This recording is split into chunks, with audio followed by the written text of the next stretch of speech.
Assalamualaikum warahmatullahi wabarakatuh. Selamat datang di channel kami yang spesial, yang jarang dibahas, sebuah proyek oleh Saistri, tempat di mana kita memandang sebuah problem dari sudut pandang yang berbeda, karena memahami selalu lebih penting daripada menghakimi.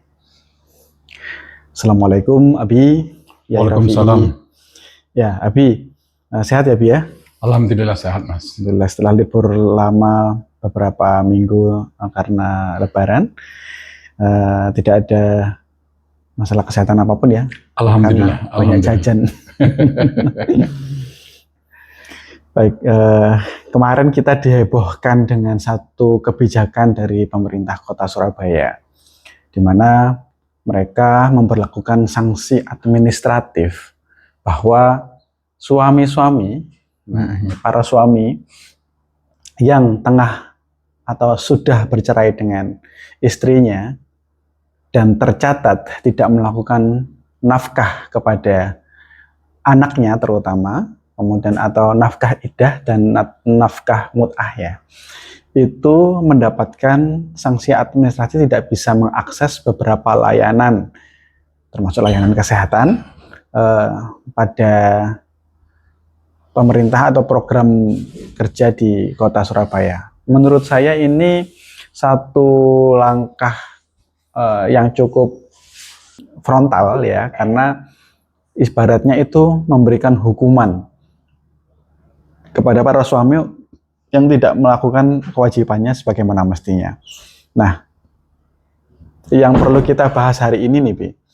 Satu, mungkin Abi bisa menjelaskan terlebih dahulu.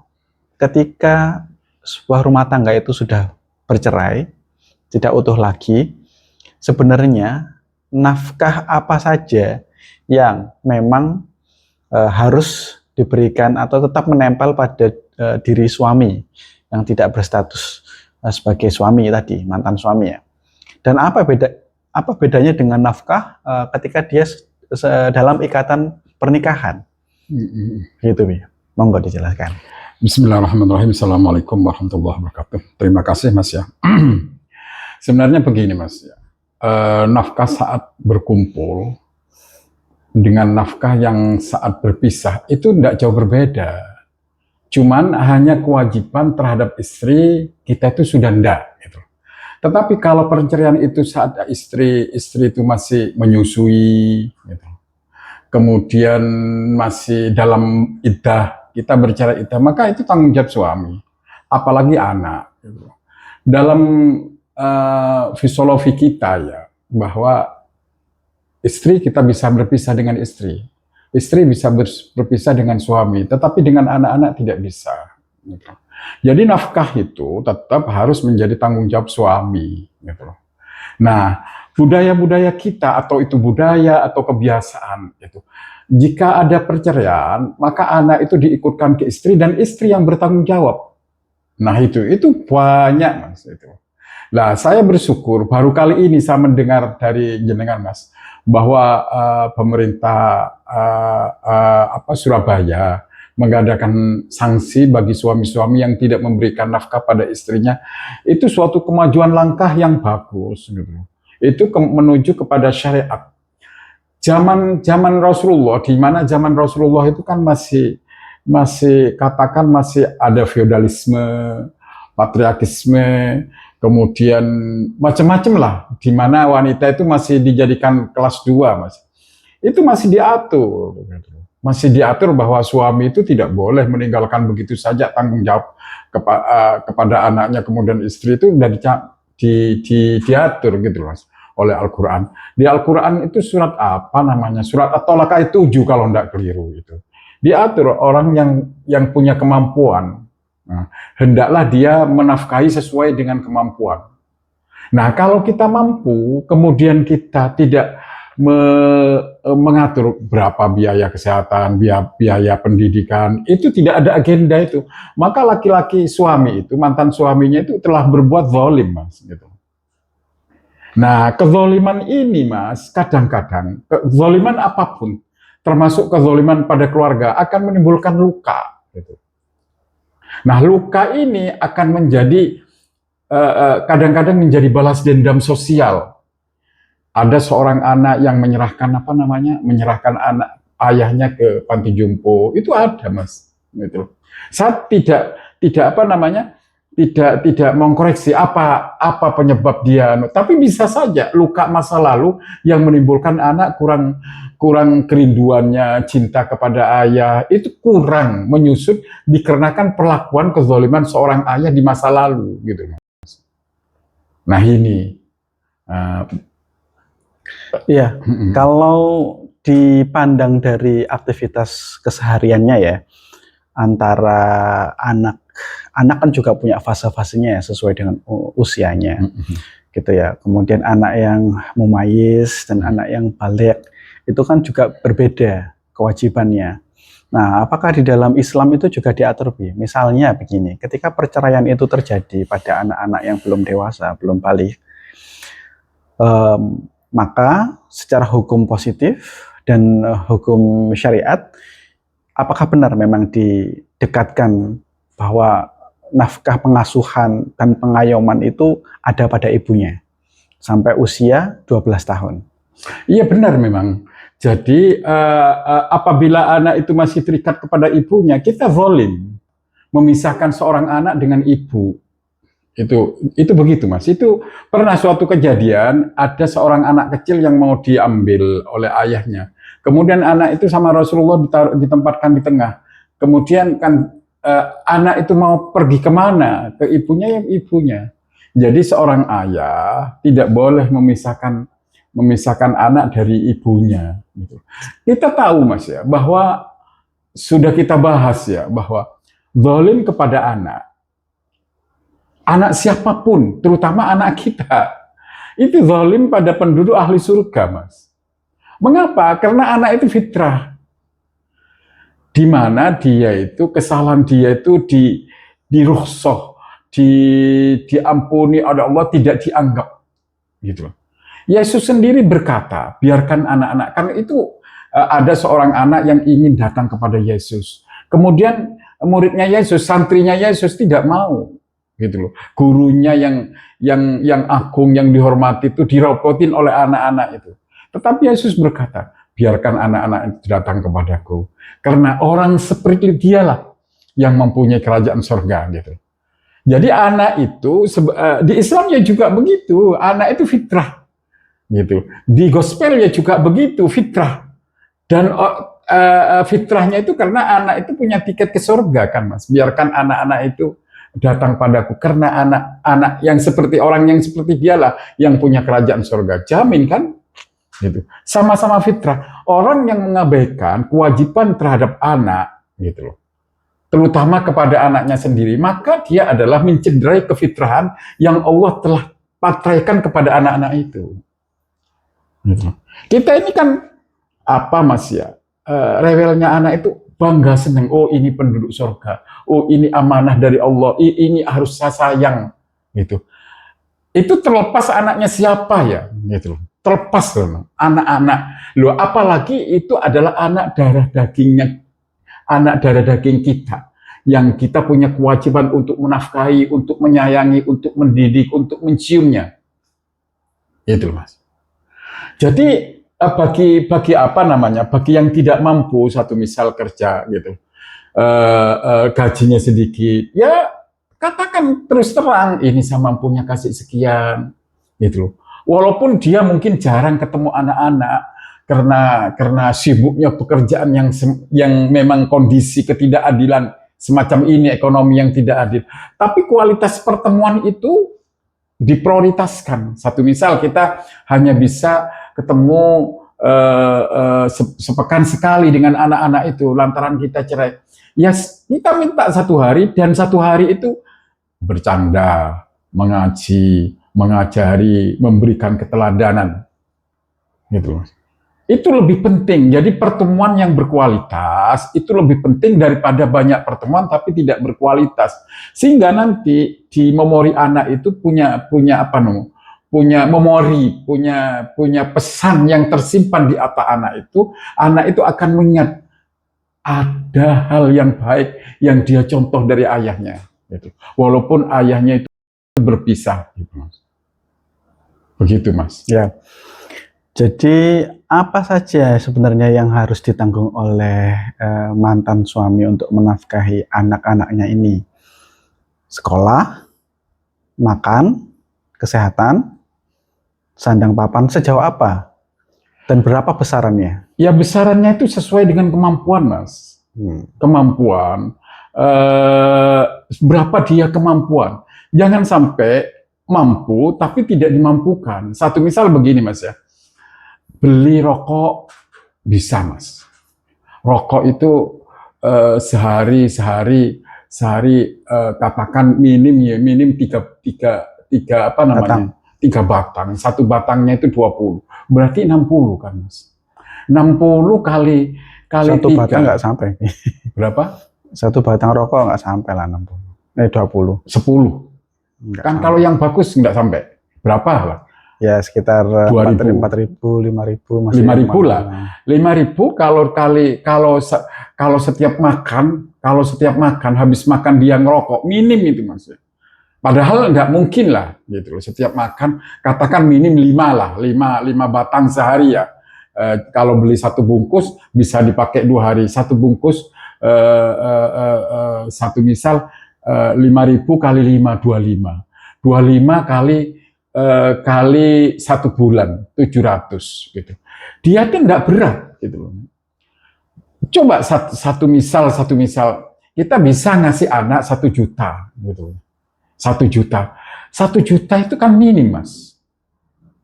Kalau apalagi anak 1, 2, lebih dari 2, mana sekolahnya, mana kesehatannya gitu.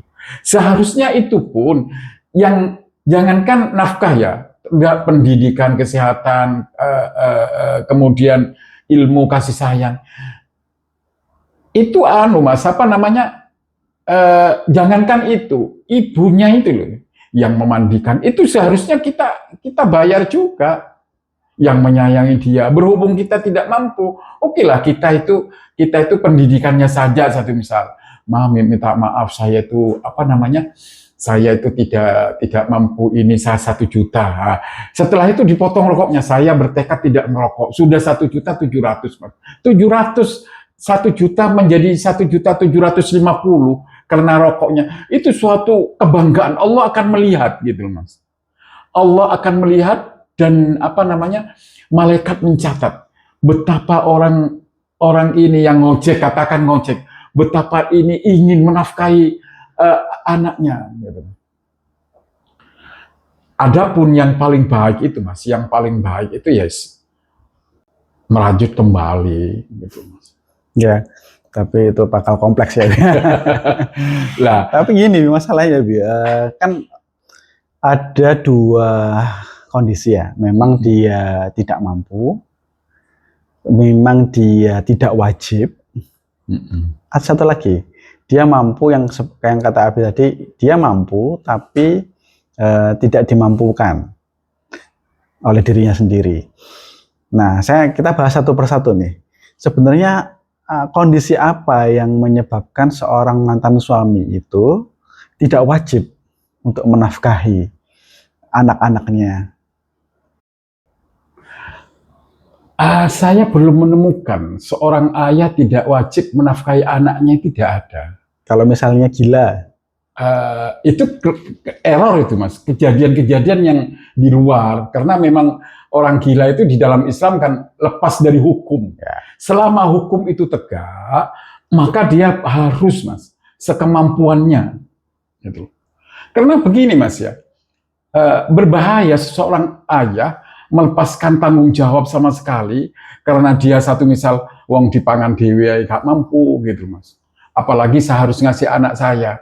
Pikiran-pikiran itu semacam itu salah Mas. Gitu loh. Kehidupan kita itu Mas, kehidupan kita itu adalah seorang laki-laki itu hidup ditakdirkan untuk menghidupi yang lain gitu Mas. Di Al-Quran itu ada di surat apa namanya, surat Al-Ma'idah ayat 32. Barang siapa memberikan kehidupan kepada satu orang, maka dia seolah-olah telah memberikan kehidupan untuk seluruh manusia. Jadi kan sebenarnya gini Mas, sebenarnya gini apa namanya, Allah itu telah mentakdirkan, takdir itu di dalam diri kita itu udah ada, takdir jelek dan buruk itu sudah ada. Kayak itu loh Mas, kayak eh, eh, eh, eh, sebelum kita beli komputer ya, belum komputer, itu program-program itu ada. Satu misal kita mau apa namanya, mau cari orang tukang pijit, nah, itu ada tinggal beli pulsa saja gitu. Di sana tuh ada, cari apa gitu Mas. Sudah ada, kita menghitungnya sebelum komputer itu dibeli, itu ada. Kalau 5 tambah 5 sama dengan 10, 5 kali 5 sama dengan 25, itu terprogram, tinggal nyetek. Jadi takdir itu sama dengan komputer gitu loh Mas. Sebelum kita beli komputer, sebelum komputer itu ada diciptakan, sudah ada program di sana. Jadi program kita itu buruk dan baiknya sudah ada gitu. Tinggal kita memprogram bagaimana berperilaku baik dan menumbuhkan kebaikan untuk mencari rezeki gitu. Ya, sakit. Iya juga, karena tapi sakit itu suatu rukhsah Mas. Itu yang menggugurkan. Bisa ya, itu Gila, sakit. Iya.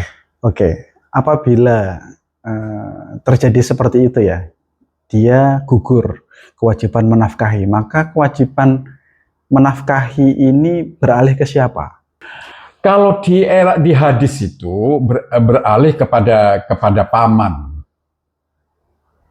Tetapi kan gini Mas ya, saya bukan berarti saya itu ndak anu gitu loh. Hadis itu baik hadis ayat Al-Quran kan ada maqasidus syariat Mas, ada tujuan syariatnya. Kalau sekarang yang paling baik itu adalah pasal Undang-Undang Dasar 45 pasal 34 ayat 1 dan 2, yaitu orang yang tidak mampu, miskin, dan lain sebagainya, itu adalah menjadi tanggung jawab negara. Begitu, Mas. Jadi, kondisi sekarang ini seharusnya negara itu berperan. Tetapi kalau di hadis, kalau di Islam, apakah kalau tidak pakai maqasidus syariahnya ya punya kewajiban itu paman. Dari pihak laki-laki. Gitu. Kalau pamannya berat, beralih ke siapa? Ya seterusnya, tetapi itu kita kan tidak bicara maqasidus syariah. Kalau maqasidus syariah, anak yatim itu menjadi anak negara, Mas, tanggungan orang banyak. Begitu. Dan itu saya itu sebenarnya mengagumi, Mas ya. Mengagumi Undang-Undang Dasar 45 pasal 34 itu, di mana fakir miskin menjadi tanggung jawab negara. Itu saya kagum dengan ayat itu. Tapi ayat pasal ini sepertinya pasal yang mati gitu, tidak punya nyawa, tidak punya ruh gitu, hanya tercantum itu saja. Punya. Kalau tidak mampu sama sekali, apakah hukumnya menjadi hutang? Enggak Mas. Karena dalam syariat itu orang itu tidak dibebankan kecuali berdasarkan kemampuannya, kecuali dia itu memang hutang Mas. Tetapi orang yang tidak mampu dihutang, memang ada hadis-hadis yang menyatakan bahwa seperti apa namanya, seperti itu loh Mas, seperti akikoh. Akikoh, kalau kita tidak akikoh kan hutang berarti. Kapanpun kita harus berakikoh saat dewasa, gitu Mas. Makna itu kalau sekarang saya tidak, nah suatu misal saya tidak menafkahi anak saya Mas. Kemudian saya ternyata punya proyek yang enggak masalah kita minta maaf dulu enggak menafkahi ini ya, ini sekarang double, bukan berarti hutang itu sebagai tanggung jawab moralitas kita gitu loh Mas. Ya bagus juga untuk seseorang itu untuk menutupi kezaliman itu kan baik gitu loh Mas. Berarti bukan hutang ya, clear ya? Bukan, iya. Oke. Lalu kalau misalnya bukan hutang terus kemudian berarti dia juga dibebaskan karena ketidakmampuannya itu. Sebenarnya yang mengukur mampu atau tidaknya itu siapa? kita di negara ini tidak ada, ini negara lagi lah Mas. Kalau di dalam hukum Islam kan tidak ada itu. Untuk mengukur kemampuan dan tidak kemampuan itu kan ada. Negara ini punya label miskin, gitu. Punya gaji UMR sepanjang mana. Lah keterlibatan mampu dan tidak mampu administrasi pemerintah itu nggak ada. Sehingga kesadaran diri Mas, mampu tidak mampu itu tumbuh pada kesadaran sendiri, gitu Mas. Bisa saja ngerokoknya ngebus gitu, tapi dia bilang nggak mampu. Nah, jadi bertolak belakang. Iya, gitu loh Mas. Nah ini apa namanya, kemampuan ini sebenarnya setiap negara ada. Apa sih yang label miskin dan tidak itu ada. Penghasilan sekian dolar setiap tahun ini ada label itu. Menurut PBB sekian ada. Cuman dalam hal ini kemampuan tidak mampu ini belum memasyarakat. Belum banyak diketahui, sehingga wanita-wanita ya terzolimi Mas. Justru di negara ini yang banyak terzolimi itu adalah wanita. Gitu. Maksudnya terzolimi secara batin, gitu. Secara batin itu memang kasihan. Kadang-kadang ya Mas, wanita itu senang dia sama anak-anak, kan kepingin dia sekali-sekali ingin keluar pergi. Dia mikir, anak saya nanti kalau ditinggal sama siapa? Akhirnya enggak jadi-jadi, akhirnya dia ngendok Mas. Maksudnya mengeremi di dalam rumah itu. Menjadi penjaga rumah. Secara tidak langsung, wanita yang suruh diem di rumah ini, karena kezaliman orang lain akibat ini sama saja menzalimi, menjadikan wanita-wanita itu yang mantannya dia anjing rumahan gitu, atau menjadi pembantu apa namanya, orang yang dirampok. Ada seseorang Mas yang bercerai, ditinggal suaminya, bercerai karena suaminya tidak memberikan nafkah atau nafkahnya kurang atau tidak tahu, tapi yang saya tahu suaminya itu merokok. Akhirnya istri ini berinisiatif menjadi TKI, Mas. Dia kerja di Hong Kong. Ya alhamdulillah dia mampu, Mas, memberikan nafkah kepada anak-anaknya.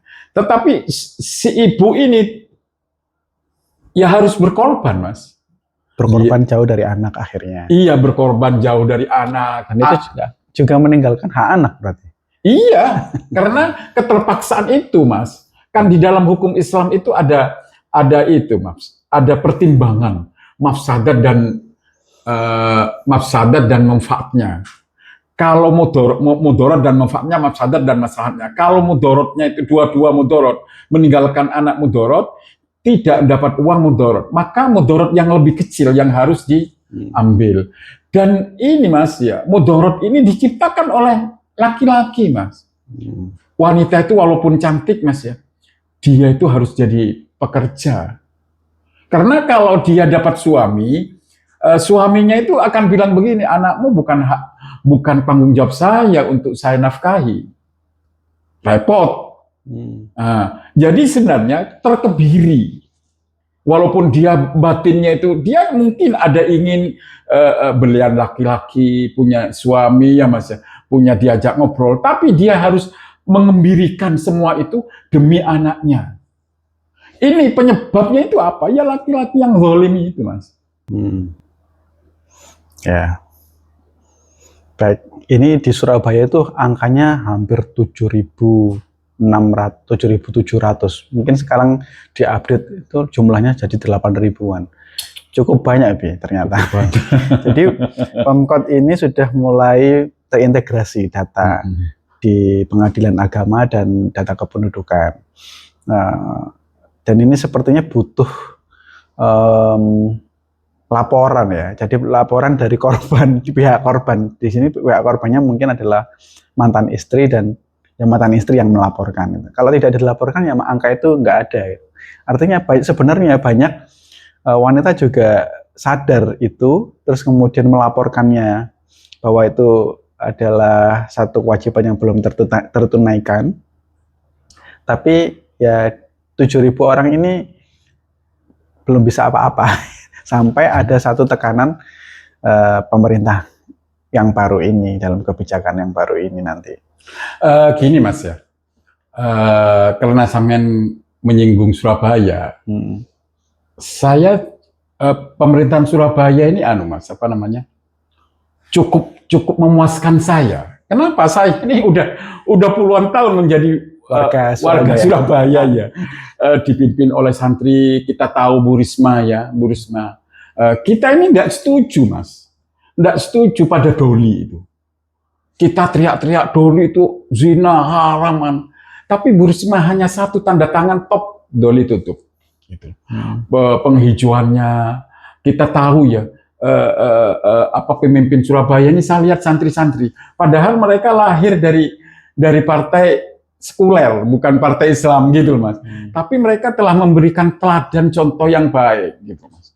Saya puas dan saya sekarang mendengar dari sampean ya Mas ya, bahwa ini ada langkah apa namanya untuk mendata laki-laki yang berlaku zalim kepada anak ini justru langkah bagus, ini saya suka.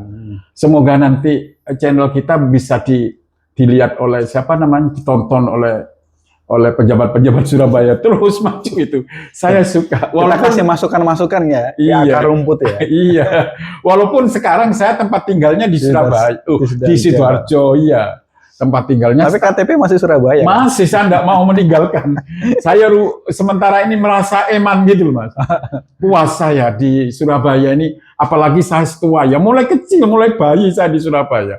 Dan cukup puas saya, termasuk akhir-akhirnya. Mulai Bu Risma itu saya pandang, bagus juga beliau ini gitu. Saat beliau itu, saya masih tahu itu Mas. Hujan, banjir, beliau turun. Dan beliau memimpin pompa itu secara langsung gitu. Saya suka, semoga Allah memberikan apa namanya, kesehatan, panjang umur pada pemimpin kita, khususnya Surabaya. Cukup di Surabaya, jangan ke lainnya dulu, lainnya nanti dulu. Saya cukup senang kepada pemerintahan Surabaya ini, lingkup yang kecil. Baik, ada pesan-pesan untuk para istri yang sedang menunggu nafkah dari mantan suaminya? Pesan saya Mas ya, bersabar. Kemudian yang kedua, bertahan terhadap penderitaan. Karena terkadang Mas, penderitaan itu sebuah kesuksesan, sebuah kebahagiaan yang tertunda saja. Tidak ada satupun kebahagiaan itu yang tidak dilalui oleh penderitaan. Jadi bersabar, semoga anakmu nanti yang akan membalas dan Allah yang akan memberikan nilai yang terbaik bagi dirimu. Jadi ibu-ibu, anak-anakku itu bersabar, udahlah bersabar gitu. Tetapi kalau bisa, kalau memang yang satu tidak punya pasangan, coba membuat komitmen baru untuk kembali, gitu. Komitmen baru untuk kembali. Iya, tapi kembali itu jangan kembali kemudian tanpa ada komitmen, gitu. Jadi kan begini Mas, di dalam apa namanya, di dalam pernikahan itu kan ada komitmen, gitu. Jadi apabila dua negara ingin berdamai, maka harus dibuat pasal-pasal perdamaian itu. Ini adalah perdamaian, saya tidak boleh begini, kamu juga tidak boleh, kan itu ada minimal komitmen itu harus dibuat gitu. Kan bisa dibuat jarak jauh seperti WA dan lain sebagainya, ada orang penengah. Tetapi ingat, penengah itu yang harus bertakwa, gitu Mas. Lalu pesan untuk para mantan suami? Ya, mantan suami, laki-laki itu hidup untuk menghidupi Mas. Kebahagiaan Anda adalah kebahagiaan di saat Anda bisa menafkahi, bisa menghantarkan anak-anak yang dilahirkan oleh istrimu menjadi anak yang bertanggung jawab, yang soleh. Itu kebahagiaan Anda. Jadi tinggalkan kezaliman, berusahalah dan belajar untuk bertanggung jawab. Baik, terima kasih. Sampai jumpa kembali di channel dan episode berikutnya. Assalamualaikum.